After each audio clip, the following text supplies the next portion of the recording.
Chapter 10 of The Science of Getting Rich by Wallace D. Wattles.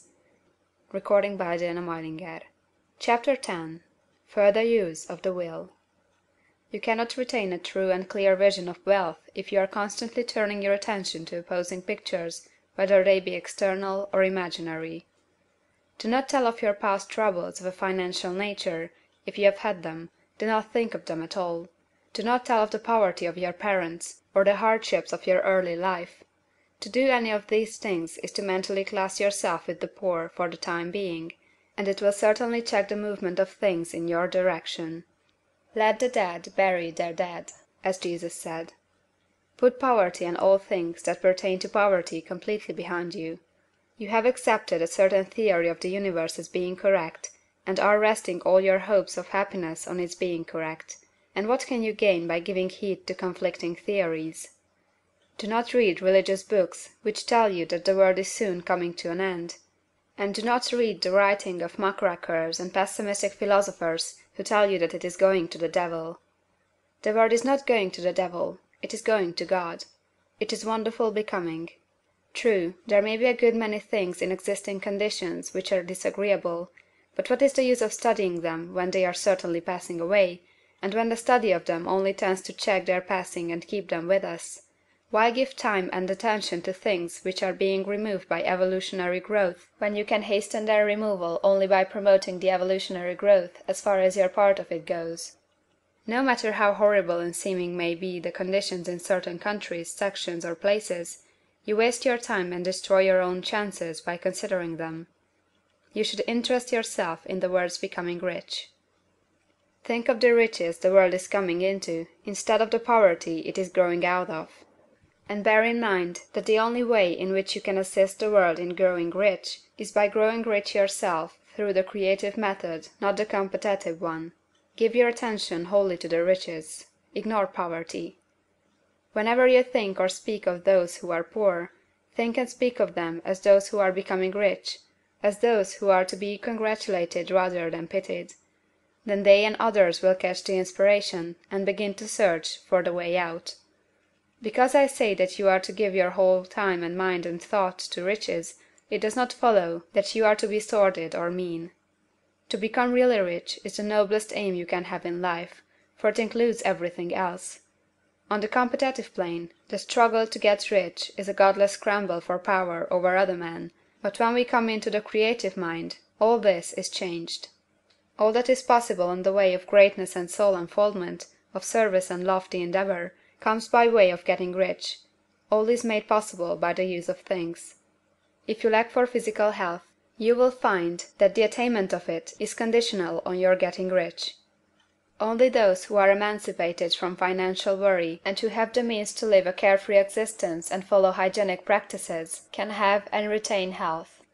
Moral and spiritual greatness is possible only to those who are above the competitive battle of existence, and only those who are becoming rich on the plane of creative thought are free from the degrading influences of competition. If your heart is set on domestic happiness, remember that love flourishes best where there is refinement, a high level of thought, and freedom from corrupting influences, and these are to be found only where riches are attained by the exercise of creative thought, without strife or rivalry. You can aim at nothing so great or noble, I repeat, as to become rich, and you must fix your attention upon your mental picture of riches, to the exclusion of all that may tend to dim or obscure the vision. You must learn to see the underlying truth in all things. You must see beneath all seemingly wrong conditions the great one life ever moving forward toward fuller expression and more complete happiness.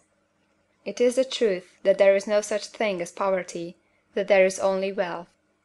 Some people remain in poverty because they are ignorant of the fact that there is wealth for them, and these can be best taught by showing them the way of affluence in your own person and practice. Others are poor because, while they feel that there is a way out, they are too intellectually indolent to put forth the mental effort necessary to find that way and by travel it, and for these the very best thing you can do is to arouse their desire by showing them the happiness that comes from being rightly rich. Others still are poor because, while they have some notion of science, they have become so swamped and lost in the maze of metaphysical and occult theories that they do not know which road to take. They try a mixture of many systems and fail in all. For these again the very best thing to do is to show the right way in your own person and practice. An ounce of doing things is worth a pound of theorizing. The very best thing you can do for the whole world is to make the most of yourself. You can serve God and man in no more effective way than by getting rich, that is, if you get rich by the creative method and not by the competitive one. Another thing. We assert that this book gives in detail the principles of the science of getting rich, and if that is true, you do not need to read any other book upon the subject. This may sound narrow and egoistical, but consider, there is no more scientific method of computation in mathematics than by addition, subtraction, multiplication, and division. No other method is possible. There can be but one shortest distance between 2 points. There is only one way to think scientifically, and that is to think in the way that leads to the most direct and simple route to the goal.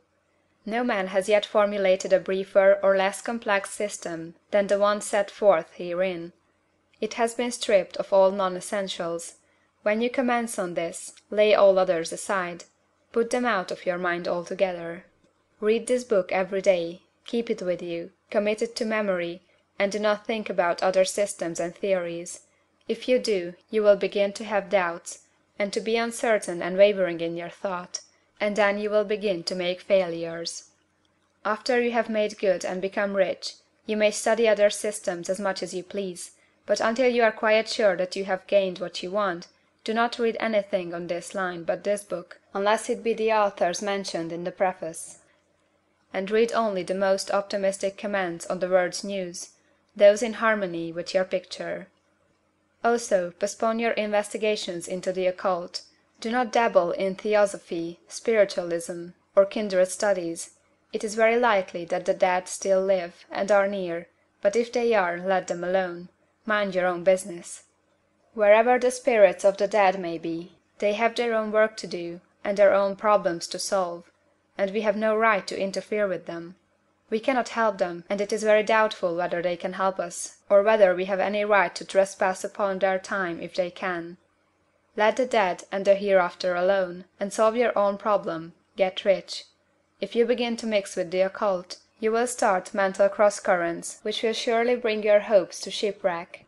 Now, this and the preceding chapters have brought us to the following statement of the basic facts.